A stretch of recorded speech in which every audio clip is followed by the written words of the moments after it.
Panorama group, जो सोचता है वो करता है। आपके अपने सपनों का आशियाना। राहुल गांधी से मांग करता हूं कि विधानसभा के अंदर आपके मंत्री कह रहे हैं जब हम लोग एनआरसी की बात करते हैं तो आप उसका विरोध करते, लेकिन कांग्रेस की सरकार हिमाचल में, कांग्रेस के मंत्री सदन के अंदर मुख्यमंत्री की उपस्थिति में कह रहे हैं। नमस्कार, आप देख रहे हैं सिटी पोस्ट लाइव और मैं हूं आपके साथ प्रभाकर पांडे। आपको बता दें कि केंद्रीय टेक्सटाइल मंत्री गिरिराज सिंह ने एनआरसी और वक्फ बोर्ड को लेकर बड़ा बयान दिया है। क्या कुछ एनआरसी के बारे में कह रहे हैं और स्थिति को स्पष्ट कर रहे हैं गिरिराज सिंह।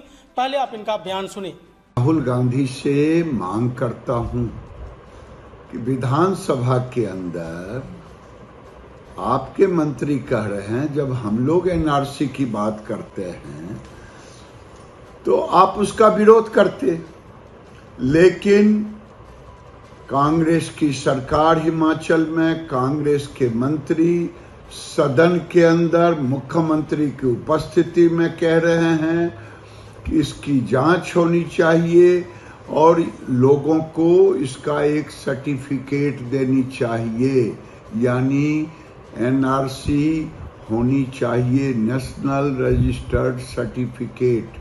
राहुल गांधी हिमाचल से शुरू करेंगे, उनकी सरकार है। अब तो पूरे देश में इसकी जरूरत पड़ गई है, पूरे देश में। मैं बिहार से आता हूँ। बिहार के 4 जिले ही नहीं बल्कि पूरे बिहार में,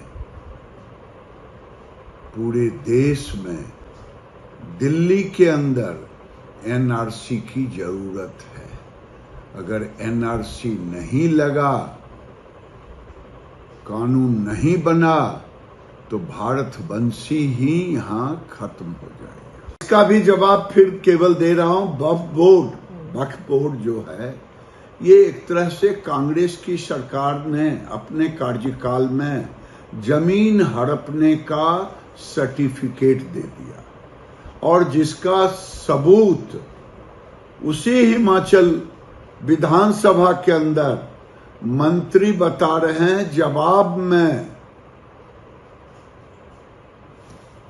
ये जमीन सरकार की है। वक्फ बोर्ड 2 साल पहले कही थी कि मेरा 5,000 कुछ सौ है, आज 1,000 ज्यादा जमीन बढ़ गया। उनकी संपत्ति कहां से आ गई? क्या अंडा देती है? मुर्गी है वक्फ बोर्ड? अंडे देती है, हर समय बढ़ते जाता है। जिस जमीन को देखा उस जमीन को, रेलवे की कई प्रोजेक्ट बंद रुक गए हैं, वक्फ बोर्ड कह देती है ये जमीन हमारी है। यानी वक्फ बोर्ड भारत जैसे स्वतंत्रता के बाद वक्फ बोर्ड की एक तरह से जमीन हड़पो कानून देने के बाद विकास को ठप करने वाली कर्नाटक के एक गांव के किसानों का जमीन हड़प लिया, कहा पूरी जमीन हमारी है।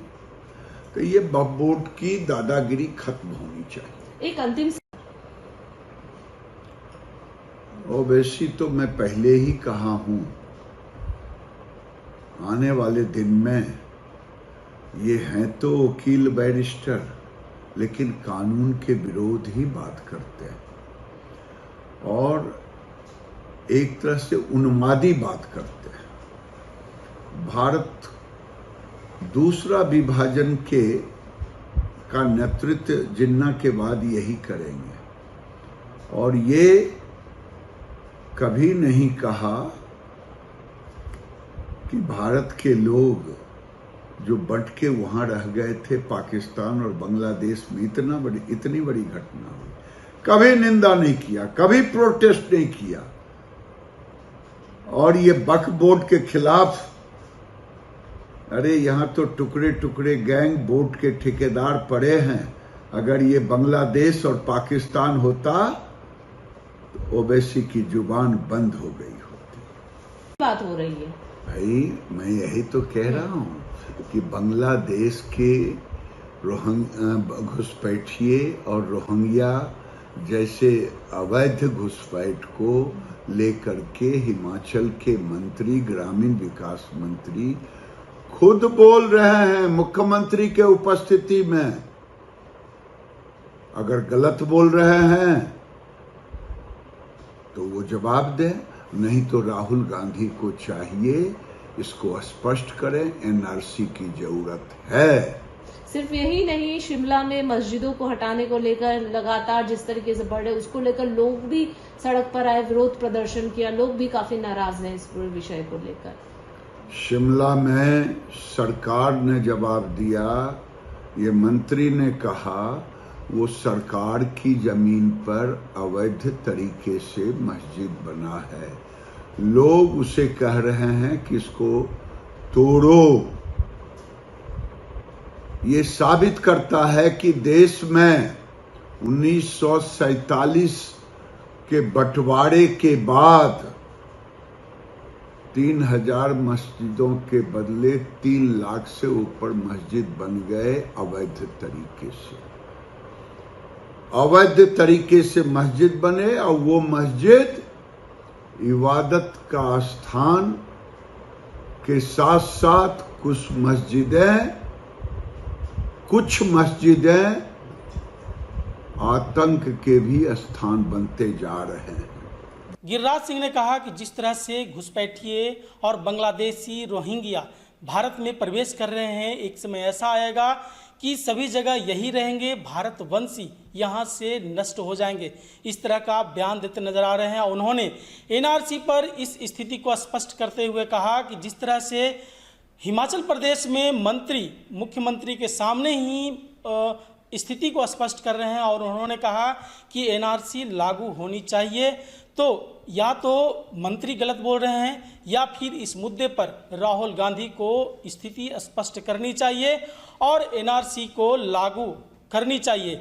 इस पर पत्रकारों ने जब गिरिराज सिंह से सवाल किया कि वहाँ जो स्थिति को ओवैसी जो है ये कह रहे हैं कि एनआरसी लागू नहीं होनी चाहिए, इस पर उन्होंने कहा कि संविधान विरोधी हमेशा बात करते हैं और उन्मादी बात ही करते हैं, बैरिस्टर हैं लेकिन संविधान के विरोध में ही बात करते हैं ओबीसी। इस तरह का बयान देते नजर आ रहे हैं गिरिराज सिंह। उन्होंने कहा कि एनआरसी लागू होनी चाहिए और यदि इस तरह का जो बयान दे रहे हैं ओवैसी, वो बता दें कि भारत को फिर से एक नया भारत को टुकड़े में बांटने का प्रयास है और फिर इसका जो है वो लीडरशिप यही करेंगे, ओवैसी ही करेंगे। नए भारत के जो बंटवारा होगा और उसमें इस तरह का बयान देते नजर आ रहे हैं गिरिराज सिंह। तो वहीं वक्फ बोर्ड को लेकर कहा कि जिस तरह से 1947 में ये भारत आज़ाद हुआ था, उस समय 3000 से अधिक जो मस्जिदें थी वो अवैध रूप से थी और अब 3 लाख से अधिक। तो क्या ये जो वक्फ बोर्ड है वो जमीन के रूप में अंडे दे रही है क्या? और ये यदि स्थिति को देखा जाए तो हिमाचल के ही मंत्री ने भी स्पष्ट किया है और जिस तरह से मस्जिदों के लेकर लोग धरने प्रदर्शन कर रहे हैं शिमला में, वो शिमला में सरकारी ज़मीन पर मस्जिद बना हुआ है और अवैध रूप से वो मस्जिद बना हुआ है, इसको लेकर वहाँ धरना प्रदर्शन चल रहा है। तो इसी तरह से भारत के कई ऐसे जगहों पर जो मस्जिदें हैं वो बना हुआ है, वो अवैध रूप से बना हुआ है और कई मस्जिदों पर आतंकवादी गतिविधि चल रही है। इस पर सरकार को अंकुश लगानी चाहिए। इस तरह का बयान देते नजर आ रहे हैं गिरिराज सिंह और क्या कुछ कहते नजर आ रहे हैं मैंने आपको सुनाया। फिलहाल इस खबर में बस इतना ही। आगे के तमाम खबरों के लिए बने रहे मेरे साथ। वीडियो को लाइक करें, शेयर करें, चैनल को सब्सक्राइब करना ना भूलें। धन्यवाद।